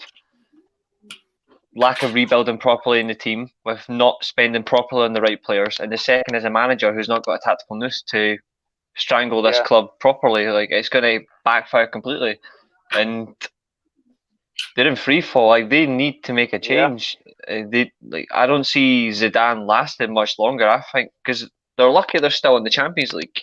So if they get eliminated, if they get eliminated at the last 16 stage, he's gone. Like, he is not staying to the end of the season. He is getting sacked, and it's not even if they win if they win the tie. He could lose one of those. He could lose the first leg, and he'll be sacked. Yeah. Like, I genuinely think if they lose the first leg, he will be sacked. Well, funnily enough, there was a report today. I don't know whether to believe it or not, but it came from Marca, and it's saying that apparently Zidane's fate has already been decided. He will not be manager next season. So, Josh, he shouldn't be. He shouldn't be, in my opinion. Josh, who do you think would be the ideal replacement for Zinedine Zidane? That is a really tough question, because what realistically good coaches are out there that would be Real Madrid standard? I don't think I can sit here and name any at all. You know, Tuchel. I think there's one. There's one that is style. There would have been Tuchel. He's with us. There is there's Pochettino. He went to PSG. Valverde's never going to go to Real Madrid, obviously, with his Barcelona links. What about Max Allegri? His style's Allegri. His style's pragmatic, but you can't realistically count him out. Allegri, no, I would call it a Spanish outlet I follow on Twitter says Allegri will not be going to Real Madrid, and I don't want his style of play of the players to have. So I think it's quite a comment, to say, they would never want Allegri's style of play. When I fondly recall a certain Champions League game, it was a certain Champions League game that was Juventus versus Real Madrid, and Juventus played them off the park, attacking football-wise. It wasn't even a defensive show. He's going to go to Dortmund. He is going to go to Dortmund. Obviously, being this is going to scare some people's faces, but the favourite to take over from Zidane, if he was to be sacked, is Lucien Favre. He is the favourite to take over. He won't go. He will not go to Real Madrid.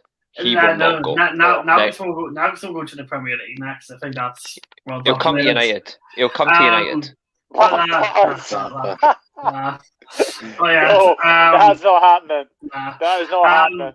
But Lucien Favre seemingly is going to be the manager to take over from Zidane. I don't know how, but he seems the best out of the worst. God, no. There is talk. That is awful. There is talk about what do you call it? There was talk also about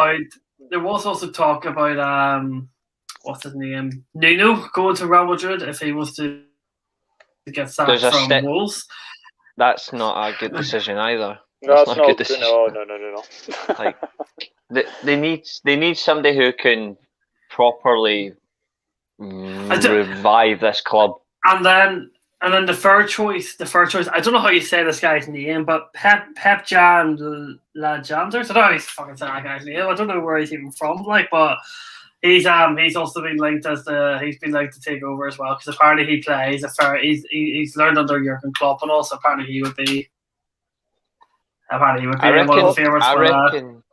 I reckon he might do another. No one comes. You talking about Pep Linders? Yeah, he's been linked as well. No, I reckon he won't leave Liverpool. Pep Linders won't leave Liverpool. No way. No way He's will there. he leave. He's- Allegri, he- I don't see Allegri going to Madrid. No way. I think Don't see he's him the going. smartest option. I think he's the smartest option. But Real Do Madrid we don't think- exactly have brains. Do we think that they could go for an international manager like they did with what's his face, the manager of Sevilla now, Lopetegui? Lopetegui. Oh, Mm. nah, he'll not leave Sevilla. Could they go? Enrique. This might be a little bit controversial. Joachim Löw. His style He's a man- doesn't. He's a He hasn't defensive managed. manager now. No. He's a defensive No, manager now. He's not I really a know. defensive manager. I know, but he has to have a different job now, considering that he's been Germany manager for a long, long time. I mean, Nathan's smiling at me. 15 years he's been the Germany manager, and he's been in the Germany setup for about 17, 18 years. He was assistant Yeah. manager at the 2006 World Cup, and he's been the manager ever since. So Yeah. says it all really. Nathan, who do you think should be Real Madrid's next manager? Oh, I think he's muted. Is he muted? Muted? No. No, he's not muted. I don't know what's going on. I can't hear him. Oh dear. I mean, looking at Yeah, Real my mic Madrid. was on mute. Oh no. Oh, There we I'm go. sorry. Yeah, Yeah, can I share the screen a sec? Because I want to show you the odds. That was what was going on because I had to type something in, and yeah, I had my mic on mute. So I'll pop it up now if that's all right. Yeah, sure. Yeah, give me a minute actually. That's all right. Hang on. Layout. Hang on. That's a minute. Oh. There we go. Let's see this. Right, there we go. Yeah, this is the current odds for next Real Madrid manager. You got Nagelsmann at the top. Personally, out of these, who I could mostly see going there? Sorry. Oh no. Raul. Yeah, he's up there. Mercy, sorry. God. Raul for me. Lower block. Raul could be a good option. Oh gosh. Block. That's Oh. a good move, but that's a very good option, Laurent Blanc. Oh yeah, Yeah, especially with it's- Ryan and stuff. If he wants to step back into the major time, then that'll be quite a good one as well. Still surprised. Bordeaux, PSG, France. He's got experience, and he's won trophies. Frankly, I think he'd be good. I think he'd be good enough for Real Madrid, to be honest. Oh yeah, definitely. I mean, Allegri would be the safe option, of course, but would he really work at Real Madrid? Of course, it's going to be touch and go at the end of the season, and then by the end of the season as well, because I think he'll stay till then. Loads of more managers could become available by that point. So this is just an early. Yeah. The only difference there about like Allegri is one, he would sort that defence out, which is what they need a lot. They need that defence fixed. And two, even though he plays pragmatic style of football, it's actually quite entertaining to watch. In some of the games he played in Europe, not PSG, Juventus were actually very entertaining to watch. And it'd be quite a slap in the face to not consider Allegri when he is, in my opinion, in the top 5 managers of world football. Even without a job, he's still one of the best managers in world football. I think it'd be quite a slap in the face to not consider him for the Real Madrid job. Just to say, Johnny Williams is now official at Cardiff. Yeah, I was just popping it in the private chat because I was going to announce it. Just announced now. We'll get on to Cardiff later. I'll save it for them, I think. Apparently Danny Rose is staying at Spurs, which Nagelsmann will not go to Real Madrid. no, just stop mentioning that. It's making me sick. Allegri is the best choice for Madrid. He is. Well, Yeah. I certainly think he also, is. Arsenal have also terminated Mustafi's contract as well, if anyone's wondering. Why? See, that's the difference between Arsenal and Man United. Is Arsenal have got the balls to terminate Mustafi as a World Cup winner, but Man United are willing to keep fucking Phil Jones. True. Says it all. Says it all. Just pay the prick off.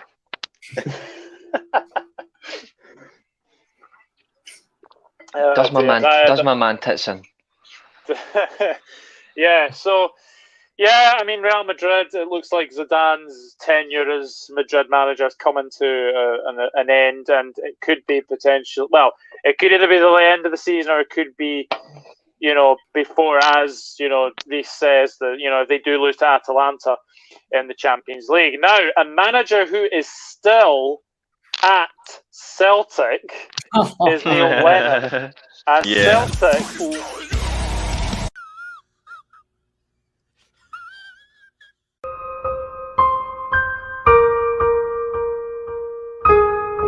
It's time to go! Of all people to make it on this channel, even just his stupid voice, it's Claude. Mighty I've Claude. actually had him. I've Man actually like had him Claude. on the. I've actually had him on the channel, and he's a lovely bloke. He is a lovely bloke.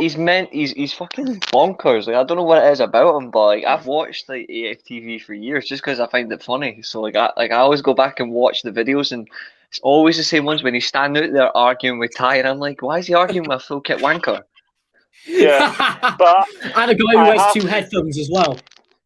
Oh, that's ridiculous. That is absolutely ridiculous. But I have to say though, well, I mean, Reece, Celtic balls it up, 2-1 defeat to St Mirren at the weekend. Yeah. I mean, you could not write it even better. I mean, Rangers are now 6 wins away from the title. Rangers didn't even play at the weekend. That's the best part. We were sitting chilling. We were sitting chilling, supposed to play a Scottish Cup tie. Well, that says it all, really. I genuinely think Lennon. I don't think Lennon is going to get sacked for a wee while longer. But I tell you what, I didn't expect, and I kind of agree with him, is the fact that he actually publicly called out his players after the game. I think he was absolutely right to do it. They have been down tools. A lot of them have been fucking shocking. But the only thing that annoys me is people are going to say, "Oh, it's such a bad season for Celtic," and they're going to totally disregard Gerrard and Rangers for being the most consistent team in the league by miles, because they're so far ahead in terms of style of play, spending, a team that fits. But Celtic are in free falling. Yeah, I could not be happier. I could not give a shit. I know, you must be absolutely loving it. I mean, Josh, they play Kilmarnock tomorrow. If they were to lose that game, do you think Lennon would get the sack? I actually don't think Neil Lennon will be sacked till the end of the season, because obviously the new chairman, the chairman of Celtic, is retiring at the end of the season. So I think he'll personally leave it until the new guy comes in and then a new brand. So I think Neil Lennon will stick out the rest of the season simply because of that. No matter how bad Celtic are, they're out of the Scottish Cup. Or is that the League Cup? That's the League Cup, isn't it? They lost 2. Yeah. Okay, so they still got the Scottish Cup to play for. They obviously don't have any Europe. The league's over. So I think they'll keep Neil Lennon until the end of the season. I can't see that changing just simply because of what's going on with Celtic at the moment. Given Celtic bought no players this window, I don't think the Celtic board are backing him at all. I think that it's actually just we'll just use you for the rest of the year. They signed John Joe Kenny on loan from Everton. I think that's the only deal that they've signed. Yeah, it's a good move. But even then, it's like it's not really going to do much for them. Like, Neil Lennon's decision to keep Shane Duffy on the pitch against St Mirren shows how he's tactically is clueless. But to be fair, I have a personal hatred for Wall, like for his treatment of Rangers whilst he's been in charge as on the board of the SFA. He's completely held them down for years. He wouldn't allow a Rangers executive onto the board. So, and even when he was off the board for a single year, he gets voted straight back on, and that was this season. So I'm kind of glad that he's going as well, the disgusting little prick. Another thing is that it is actually quite likely that if Lennon is to be sacked, Lampard will take over. Personally, I would happily have that. He needs the experience. He needs to be. I think it'll be a good league to go to. So, if Lennon is to be sacked, Lampard's go there, I wouldn't personally complain. But it's Reece, I'm sorry, but I would be supporting Celtic. I would support my fellow Frank Lampard, man. Yeah, so anything could happen. I wouldn't blame you for supporting a shite club. You support Chelsea, so it makes sense you supporting Celtic. So it's all right. Well, Seamus, I think you just answered your question there, Frank Lampard. I think it's going to be. I think it could be Eddie Howe, to be honest. That's going to take I over. do think it's Eddie I Howe. think that's a smart Eddie Howe's option. up there. Could Saying Rafa that, be Rafa an Benitez is currently outsider? favourite. So How they going to afford him when he was getting paid what? He was on a shit ton of money in China. Like he's going to have to Yeah. take like 100% pay cut or something and be like, yeah, I'll happily work for free, Yeah, but which he won't. Come on, look, Rafa Crazy. walked away from the China club. He didn't get sacked. He walked away. So I think he did. Yeah. I think he'll take the pay cut just to manage and It could be if you watch Darren Farley's latest video. Someone called Neil Lennon, Yeah. which I thought was absolutely brilliant from. He from would Darren sort Farley. the defense. He would sort the defense out. I'll give him that. If he did take over Celtic, he Yeah. would improve their defense. But frankly, he's not going to. Rafa Benitez, he doesn't have the knowledge to sign players for cheap amount of money. He's never been like that. It's always big bucks. He's never really understood the difficulty of a challenge of this sort of league. I don't think he would cope. I mean, he managed the Championship, but that's different. I mean, like there's a difference between managing the Championship and there's a difference between managing Rangers and Celtic. There's a much bigger Yeah. expectation. I think it's like for him it'd be as big as managing Real Madrid or Liverpool. Like it's bigger since then. I don't think they'd be able to get him anyway. Just the sheer value and the fact they wouldn't be able to give him the money he would need to fix the team. I don't think he's got that knowledge of signing players for like less than 2 million to shore up a defence. I don't think he has that knowledge, to be honest. I think it'd be a bold, very, very bad mistake to get Rafael Benitez, but hell, it would be entertaining, that's for sure. Yeah, obviously, someone has moved from the SPFL today, and it was Sam Cosgrove to Birmingham City. How big a loss is that to Aberdeen, Reece? I genuinely think that's Aberdeen's chance of third place gone, and they're not even going to get third place anyway. I think that's such a bold move. I can't remember what the fee is, but even so, that's a big loss. Losing your club captain as well, Cosgrove, to of all teams in the Championship level, Birmingham. I mean, I feel sorry for Cosgrove because he's better than that. I genuinely think that like they've already had it rough under McInnes lately with having to fix this team again and again. They don't have the players for it. They don't have the know-how to keep going. I genuinely think that is I would not have sold him now. I would have waited till the end of the season when, frankly, he could still get you up the table. Especially because next year, the Scottish Premier League, we've got 2 Champions League places next year. This would have been perfect for them to further up into the Europa League places. But I think by selling Cosgrove, that's them. They've blown it. That's it. Like you could consider a top 4 finish for Aberdeen gone. Yeah, I absolutely agree, and I think obviously Nathan will obviously know about Cosgrove playing for Birmingham City.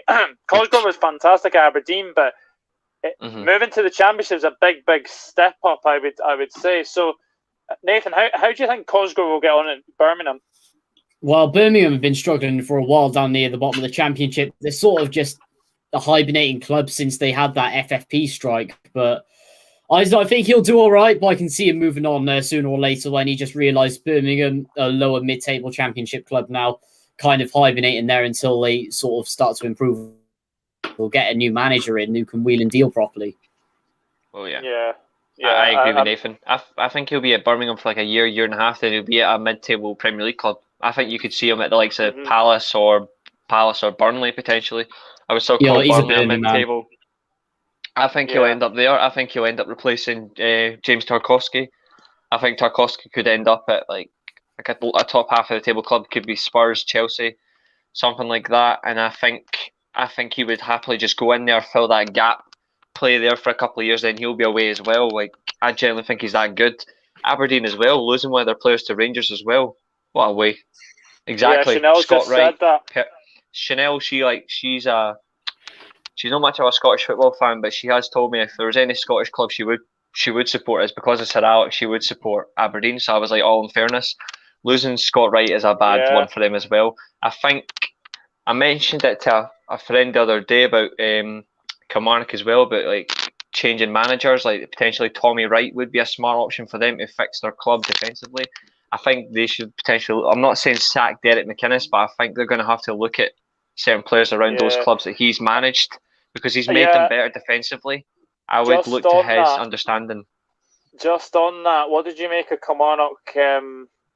Well, I know it was mutual consent, but what did you make of Alex Dyer leaving after the St Johnstone game? Bit of a shame, really.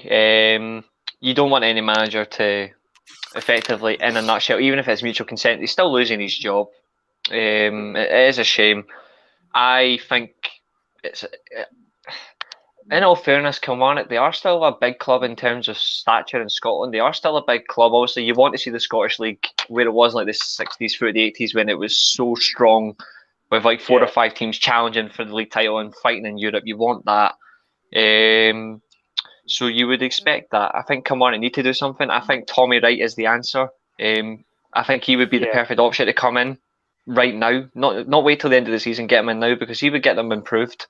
Certainly, he doesn't need to spend to fix a team. He's done that with St Johnstone. Like, he didn't need to spend, and he got them a trophy 7 years ago, and he was consistently in the top half of the league. So, in all fairness, I would do that. But it's a shame for Dyer. It is a shame. Yeah, it is. He did a good job. He did a good job. It's always going to be a tricky task to replace Steve Clark, who got them third one season. Ricky Swift makes a very good point. SPFL needs Hearts in there. Yes, well, definitely. I would 100%. We need Hearts, we need Dundee, and we need something in there. We need the general top clubs back in the league, and we need Hamilton to go down, frankly, because Hamilton is a drag on this league. Oh, thank goodness you didn't say Livingston there. Hey, I know Dave Martindale's son, so I'm not going to be that horrible. Oh yeah, so you do. And I know his son, so I'm not going to be that horrible. No, Livingston. Small world. Yeah, Livingston are absolutely phenomenal at the minute. Like, other than Rangers, I would say they're the best team currently in the top division. Frankly, for Scotland, they definitely are. I wouldn't even where they are position wise is credit to making a decision to move Gary Holt on and bring him in. It's not something I would have expected. Gary Holt he was impressive for Livingston, albeit I don't think he didn't progress them as much as I think he could have. As a honest comment, but he got them into the top division. He got them settled, and now Martindale has made them an attacking machine. And the fact that Livingston had 18 shots against Celtic is unheard of for a team like that.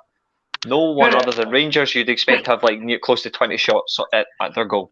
Can we just say it's been really mad about how the managerial changes in the Scottish League. Obviously, Stevie Robinson leave Motherwell, Alex Dyer leaving Kilmarnock, the Ross County manager getting the sack, Gary Holt. These are managers who did really, really well last year, and now they're gone. It just shows. There's been a big change in the league this season. Yeah, it's very weird. Nathan, you have a very interesting transfer story to share, and it honestly took me just read it myself by surprise. I've just read a private chat.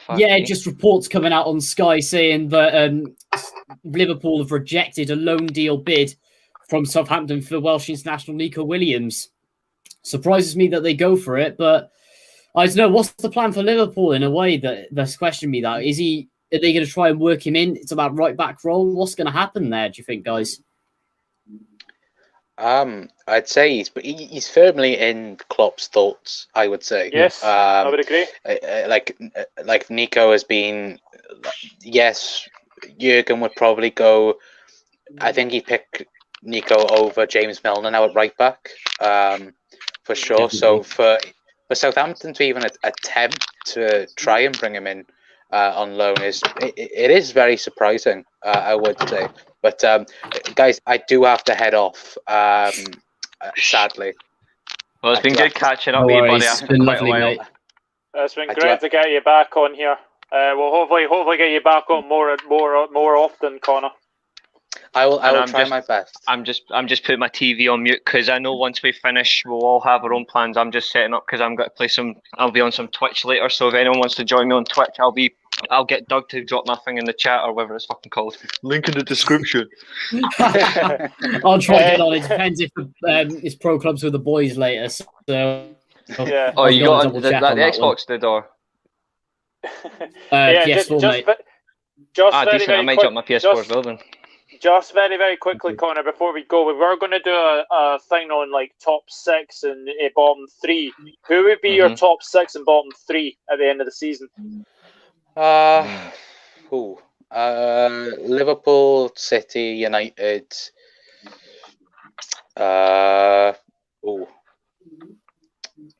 Leicester, Chelsea, Tottenham. Okay, bottom 3. West Brom. West Brom bottom, Sheffield United, and You want to say Burnley? I do want to say Burnley. You know what, Burnley? Why not? Ooh, interesting. Right, Connor, it's been an absolute pleasure, and I'll speak to you soon, mate. I'll see you in a bit, lads. See you in a bit. Take care. Later, pal. So yeah, we were going to move on to that. Josh, you got a edit for that? Unfortunately, I ran out of time. I think I ran out of time, so I don't have one. So we'll just use this for the sake of it.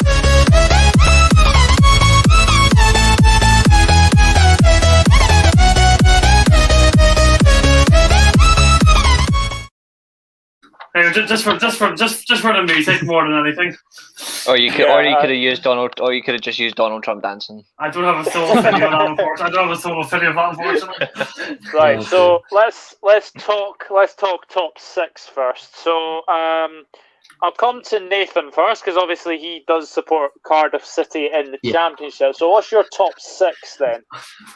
As a neutral, it's tricky. In fact, I'm not even going to give a specific order for this. I don't think. But I'm probably going to go for Man City, Liverpool, Tottenham, Man United. That's 4, right? Leicester, Chelsea. Ooh, there we go. West Ham, the dark horses. Right, interesting. Josh, and your bottom 3.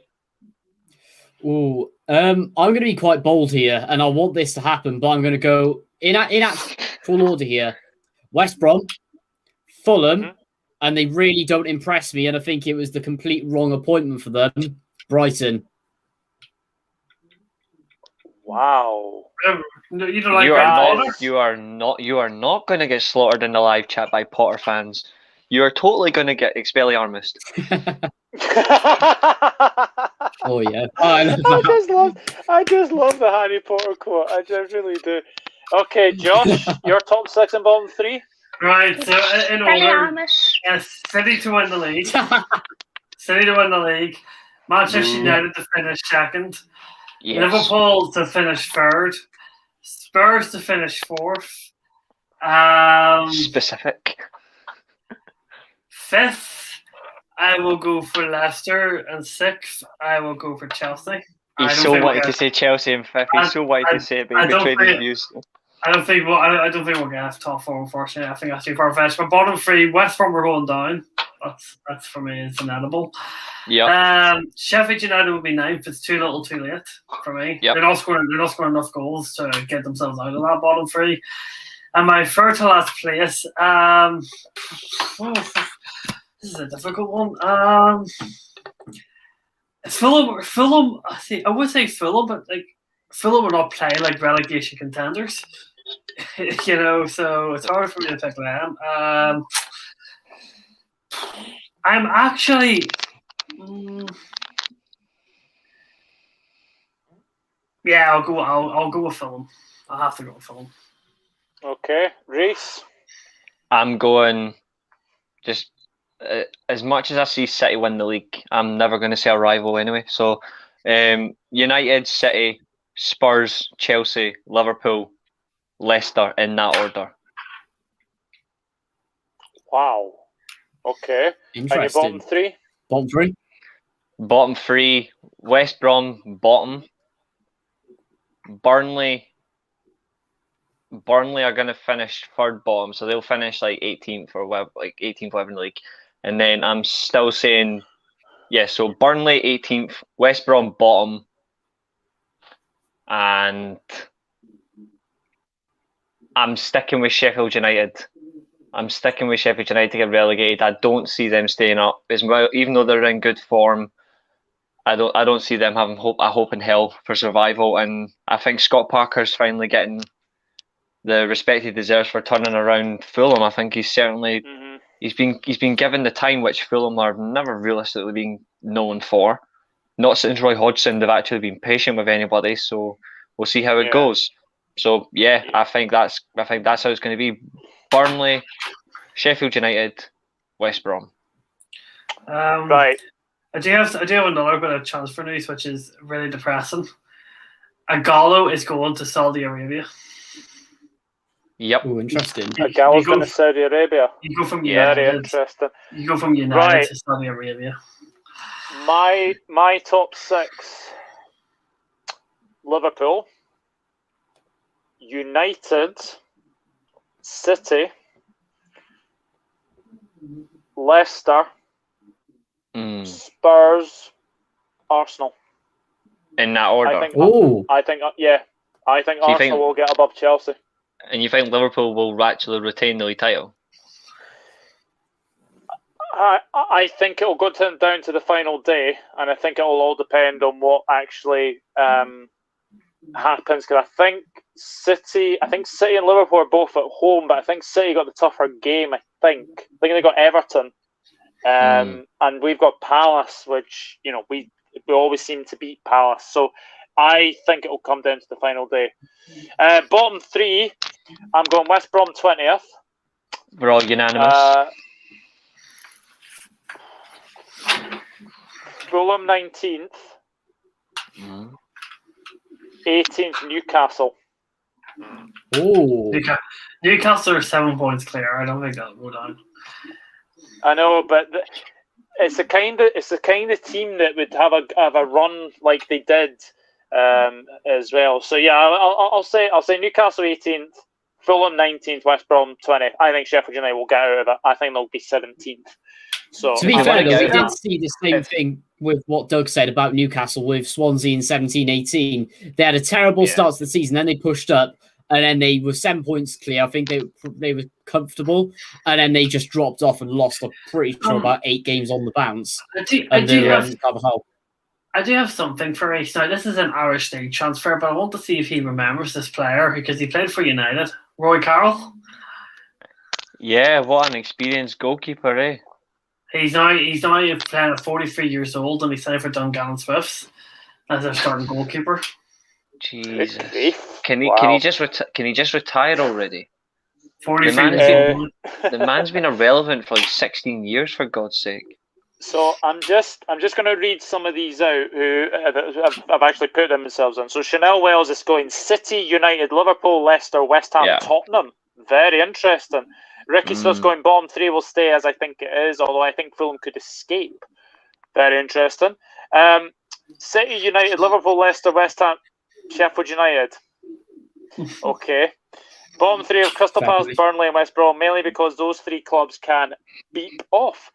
And then Chanel's gone for West Brom, Brighton and Newcastle to go down. Very interesting. Ricky Swift's going Liverpool, City, United, Leicester, Chelsea, Arsenal. And then Fulham, Baggy, Sheffield United go down. Shane O'Donnell's gone for top 6: Liverpool, Man City, Man United, Leicester, Chelsea, and Arsenal. We've just done that as well. Liverpool now have more chance now because they have signed Kabak. Yeah, that is very, as good as Kabak is. In all fairness, he's still only 20. You can't guarantee he's going to turn Liverpool into a consistent force to challenge for the title. There's no way to determine that yet. He is a good defender. I watched the Bundesliga, so I know what I'm talking about. He is very good, but he's still only 20. So we need. I wouldn't give him such a. I wouldn't give Liverpool such a immediate. Oh, we're going to go and do it now. Yeah, I think they need to determine how far they go in recent results. They need to avoid losing Man City, and I don't think Man City are going to lose that game or even drop a point. I think Man City will win that game. Ooh, interesting. Martin Odegaard, hands down, could carry Arsenal to 5th or 6th. If he stays fit and he stays in, if he stays fit and he gets himself into form, yeah, I agree. Yeah, if he stays fit. Right, guys, that is another podcast. Thank you to everyone who's obviously watched. Thank you to everyone who's, obviously if you have liked this, then obviously hit the like button, hit the subscribe button.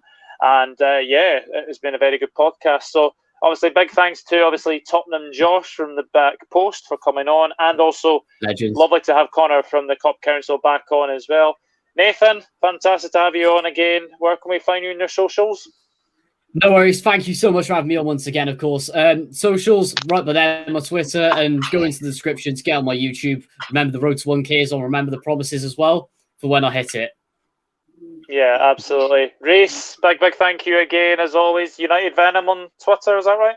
United Venom 7, yeah, injecting some lethal venom into Twitter's clowns, pretty much. There's the whip behind it, and yeah, Twitch now as well.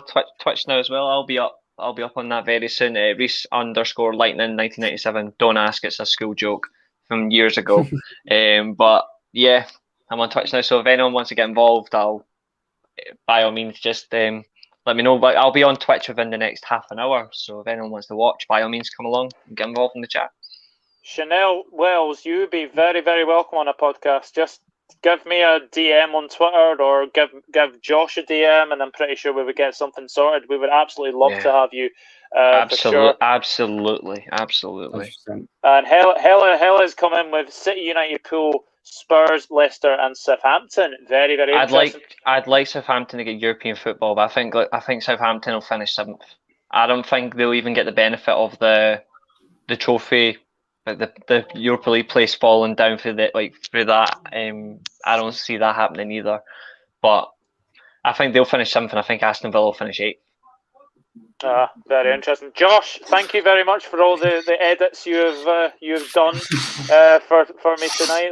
Those have been absolutely fantastic. Is it JVSH on Twitter? Is that right? JWSH, I think, on Twitter. But it's in the description. It's in the description if anyone wants it anyway. So yeah, it's JV. Aye, absolutely. JWSH _CCCFC. It is. It's actually a W in the tag. Thriller from Manila, thank you very much. Really do appreciate that. Thank you for watching. And probably see you on Dominic Rich Thriller. Yeah.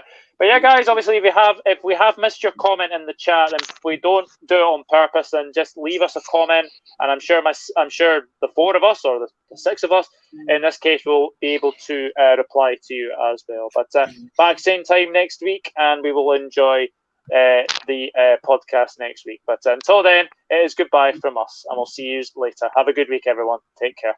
See you there, guys.